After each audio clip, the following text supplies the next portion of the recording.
आज जुलाई मासेर 1 तारिख blog number 1। आज থেকে আমি 30 দিনের চ্যালেঞ্জ নিচ্ছি। দেখি আমি ব্লগ বানাতে পারি কিনা। আমি তো আবার খুব অলস।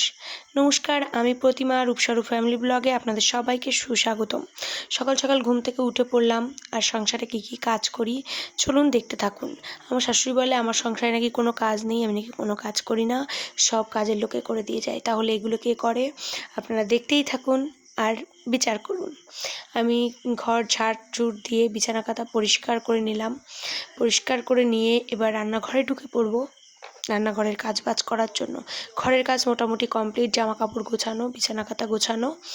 এবার চলে যাব রান্নাঘরের কিছু কাজ গোছাতে। ঘরটাকে ভালো করে গুছিয়ে নিলাম। এটা আমার ছেলের ঘর, ছেলে থাকে। আর আমি যে ঘরে থাকি এখন আমার হাজব্যান্ড ঘুম থেকে ওঠেনি। এই যে ফ্রিজটা খুলে নিলাম, খুলে রুই মাছটাকে বের করে নিচ্ছি। আমার না প্রচণ্ড পরিমাণে ডিপ ফ্রিজে বরফ জমে, কী করব বলুন তো। মাছটাকে বের করেই বেসিনের জলে ভিজিয়ে রাখলাম। ভিজিয়েই এদিকে আবার চায়ের জল বসিয়ে দিলাম। চাটাকেও বানিয়ে নিলাম, কারণ হাজব্যান্ড দোকানে যাবে, হাজব্যান্ড নিয়ে যাবে চা। তারপরে আমার শাশুড়ি উঠেও চা খাবে ঘুম থেকে, কেউই ওঠেনি এখনও।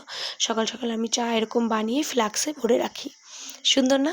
তারপরে মাছটাকে ভিজিয়ে রেখেছিলাম, দেখুন নরম হয়ে গেছে। এবার মাছটাকে পরিষ্কার করে নেব। আর আমি সকাল সকাল জিরে ভেজানো জল খেলাম আর মেথির জলটাও খেয়ে নিলাম। কারণ এই জলটা খেলে আমার খুব শরীরটা ভালো লাগে, কারণ আমার একটু কিডনির প্রবলেম তো। আমার শরীরটা কিন্তু সকালবেলা ঘুম থেকে উঠলে খুব গা হাত পা ব্যথা হয়, পা ফুলে যায়। ওই জন্য এই জলটাকে খেয়ে আমি দুধের কেটলিটাকে বের করে নিলাম। তারপরে দেখলাম নিচে যখন যাবই একবারে জামা কাপড়টা ভিজিয়ে ফুল তোলা সাজিটা বের করে নিয়ে যাই, সঙ্গে আমার জামা কাপড়টাও ছেড়ে নিই। এবার জামা কাপড়টাকে এখানে আমি ভেজানোর জন্য জল ছেড়ে দিয়ে রাধে রাধে বলে ঠাকুর ঘরের দরজাটা খুলে নিলাম। ঠাকুরের দর্শন করুন আপনারা। আমাদের এখানে লক্ষ্মীনারায়ণের একটা আসন, মহাদেবের একটা আসন আর মায়ের গুরুদেবের একটা আসন।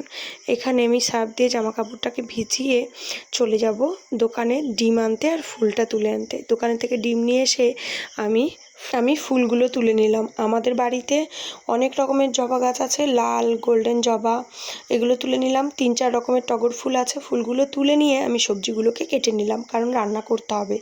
সকাল সকাল রান্না করতে হবে, ছেলেকে স্কুলে পাঠিয়েছি, ছেলে বাড়ি এসে খাবে। এদিকে রুই মাছগুলোকে ভেজে নিলাম আর এদিকে আমার ভাতটা ফুটছে। দেখুন আমি কী কী সবজি কেটে নিলাম আজকে। আলু আর উচ্ছে দিয়ে রুই মাছ হবে, আর পটল আলু দিয়ে বাচ্চাদের জন্য হবে, আর এই এক বাটি সবজি আমার জন্য রান্না হবে। বলতে বলতে আপনাদের সঙ্গে আমার রান্নাটাও কমপ্লিট হয়ে গেল।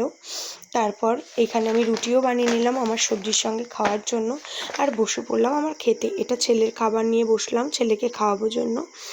আমি এখানে রুটি খাচ্ছি সবজি দিয়ে। আর তারপর খাওয়া দাওয়া কমপ্লিট হলে খাবারগুলো হজম করতে চলে গেলাম উপরে, জামা কাপড় কাচতে চলে গেলাম উপরে।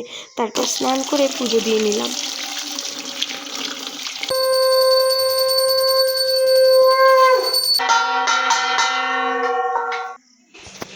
তারপর বিকালবেলায় না খুব একটাও না, হালকা হালকা ঝোড়ো হাওয়া, সঙ্গে একটু বৃষ্টি, ছিটে ফোঁটা বৃষ্টি পড়ছিল। খুব যে জোরে বৃষ্টি পড়ছে তাও না।